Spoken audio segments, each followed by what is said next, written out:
There are watches that tell you the time, and then there are watches that remind you of a story.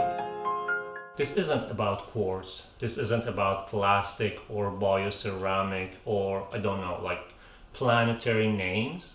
This is about a moment that lit a spark in people who never thought they would care about watches. When the MoonSwatch dropped, the whole watch world was shifted. Collectors were confused, obviously purists were annoyed, but yet lines wrapped around the blogs. Because this wasn't about owning a piece of Swatch which has the Omega logo on it. It was about the feeling, the rush into owning something with history, something with energy, something with relevance.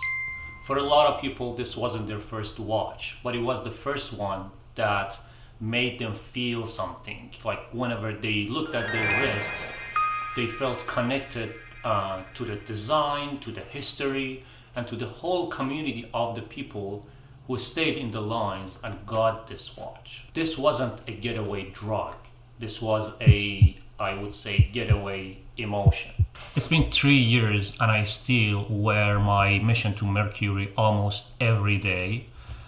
And don't get me wrong, I don't want this to be like another review just like the thousands of MoonSwatch reviews on YouTube. It's been said enough as far as the quality, as far as the plastic, bioceramic, the movement. I'm gonna compare my 3 years heavily used and abused Mission to Mercury with a brand new one. I just want to show you how it held up for the past 3 years. So what I have here is my 3 years old Mission to Mercury, which currently it rests on a leather NATO strap, which I made it by myself. It only has one hole, which right here, because again, it only needs to fit my own wrist. So what I have here is a brand new Mission to Mercury in the box. Let's open this.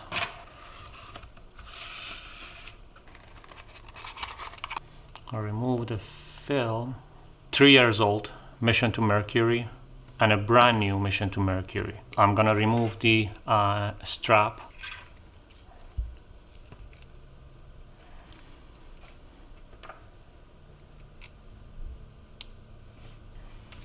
You see that the one on the left, the white color has been a little bit degraded toward a creamy color, but the one on the right, it's super white. Then we have the scratches on the glass. There are like a lot of scratches, and this watch hasn't been polished, right? You can take your watch to any Swatch store and they polish it for you. But I would say this watch ages pretty well. As far as the plastic color, you can see that the one on the right side, which is the used one, the plastic color, it's been a little bit darker.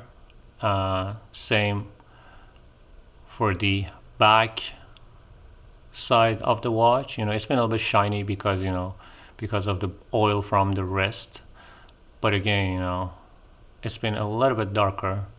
And then here we have the crown and the push buttons. Obviously, there are scratches, but again, there is no dent. So my watch started its life with the original Velcro strap that comes in the box.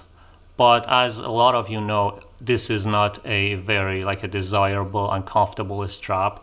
So like after a couple of weeks, I replaced this with a crocodile leather strap, and as you can see, the strap itself, I've been heavily using it, wrinkles and rips, and from the inside you see it's been almost degraded. The watch been with me in a lot of different conditions, like swimming, in the beach, on the sand, and you know, the thing is, the colors have held up, you know, the battery is still going. I know it is scratches because it's plastic, but I believe this watch ages very well. So now you may ask why this matters. The thing is, in a world obsessed with status and specs, this wild, plastic, simple $260 collaboration watch proves that emotion still sells. And sometimes the things that move us the most aren't necessarily the most expensive ones. They are the most unexpected ones. And this watch was unexpected. Obviously, this isn't like the best quality watch that I've ever owned, but this is the one that I've talked about the most. This is the one that started a ton of conversations with friends, and because of that, it matters. This isn't just a watch. This is a spark.